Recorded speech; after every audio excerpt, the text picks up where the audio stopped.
What up, people? Coach V, New Breed Boxing. Man, I think I'm gonna hurt some feelings today with this video, but I gotta be honest, man. Somebody asked me a great question. They said, what is the difference, or is there a difference between the fitness gym versus the boxing gym in etiquette? Like how you conduct yourself in the gym, right? So, yes, they are both places where you are developing yourself physically, and I think that's where the similarities cease. In general, and I don't want to generalize, but I'm just giving you my overview of my personal experience. In the fitness gym, most people are there for purely aesthetic enhancement. They're just there to look better. Maybe they're single and they're trying to get their little beach body or their summer body ready out there, you know, trying to find their perfect match. And they, you know what I'm saying, girls out there trying to tone up, dudes out there trying to bulk up, you know what I'm saying? And that's really what it is. That's cool. Nothing wrong with that. But that's really more ego driven than anything, because most of the people in the fitness gym that are really doing their thing are the ones that are in the cardio section. The little old lady that's an hour and a half into the elliptical, she's the one that's really busting ass in my book, the one I'm impressed with. Because you can see the difference in somebody working out because they had a health scare. They got a different energy than somebody that's just trying to look sexy. You know, and no disrespect to the meatheads over there bench pressing 8,000 pounds, that is impressive. But I gotta tell you, that and the Metro card will get you a ride on the train. I'm not very impressed. Overall, when you start throwing your weight around, throwing that ego around with it, like I'm not really too impressed with you. Because at the end of the day, I see a lot of unchecked egos in some of the fitness gyms I've been. So I've seen some great people that are very encouraging, but I've also seen some stuff that would never fly in a boxing gym. Just the energy, you know what I'm saying? Like people trying to be intimidating, body bluffing. And I'm not trying to be disrespectful, but I think a lot of it comes from the fact that they've never been punched in the face.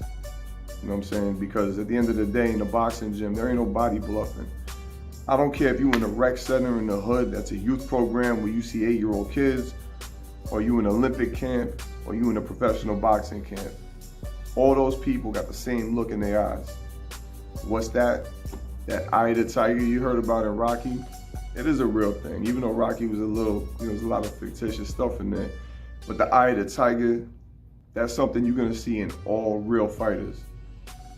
You know, I remember one time somebody even said that to me in the gym. I was like kind of having a moment where I was distracted and I was letting things distract me and get to me, and I wasn't really on my A game. And my man said to me, he was like, yo, what up, bro? You ain't got that eye of the tiger today. What's up with you, man? You all right? And I'm like, yo, you know what? Damn, you just called me out on that, you know what I mean? And he was right. My spirit wasn't in it, you know what I'm saying? And on a different level, you know, you gotta find a median, because you can't have an overly inflated ego, but you can't, you know, be dry and empty either. You gotta bring something to the table when you're enhancing yourself physically. But that's why I tell people, like, when you see a guy fighting or preparing for a fight, the look in his face when he's training, there's no ego in there.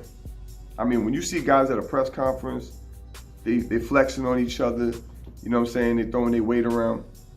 That's about the only time you're gonna see all that extra ego, because in general, you know, they got a lot on the line. First of all, I always tell people, you gotta think about the mindset. You know what I'm saying? You ain't trying to look cute in the boxing ring. You're fighting for your life in some cases, because call me dramatic. Anytime you step into that square circle, it could be the last time.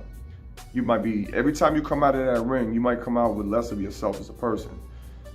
You know what I'm saying? So you really gotta think like that when you're training. You're gonna fight how you train. So, you know, again, when you see somebody that's gonna fight, most likely in front of a crowd of people, possibly a massive crowd of people, possibly on TV, where every bad thing that happens to you is gonna be highlighted and replayed in slow motion. Just think about how embarrassing it would be to get knocked out in front of a whole bunch of people. Probably a lot of your friends and family are gonna be there too, if not watching on TV. And now that is gonna be on the internet forever. And little kids are gonna be replaying that, laughing at you. I'm just saying, you gotta think about that mindset. And there's nothing wrong with that. Nothing wrong with taking losses either. That's whatever, that's another subject. But what I'm saying is, when you in a fitness gym, there ain't no losses to be taken. You know what I'm saying? Just because the guy next to you is benching a little more than you, or he's a little bigger than you, that really don't hold no weight. because I'm gonna give you one other example. Let's say 50 Cent and Manny Pacquiao were not famous, and they both bumped into each other and they got into an altercation, right? Guarantee you that 99% of people, if you asked them before they started scrapping, who you got your money on? We don't got to answer that. We know who they're gonna go with. Manny Pacquiao would beat the brakes off of 50 Cent with his little short ass. Trust me, he mopped the floors with him, and I like 50. And I heard he used the box too. You know what I'm saying? That's just a perfect example of why you just can't underestimate somebody. I'm sure 50 Cent could put up a lot more weight than Manny Pacquiao. And like I said, it really doesn't hold any weight. And you know, in the end of the day, because you have two different mindsets. You know what I'm saying? It's like the difference between a dog and a wolf. You understand? A dog is getting hand fed. A wolf got to go out there and get his on his own. It's a whole different mindset. And to me, I think that's the difference between the fitness gym mindset and the boxing gym mindset. One's a little more domesticated. One's a little bit more, you know, more thinking along the lines of self-preservation. So that's just my personal take on it. Hope you found it informative. If you did, please like, subscribe, comment, and go check out my Instagram, coach.v_. Till the next time, we out. Out.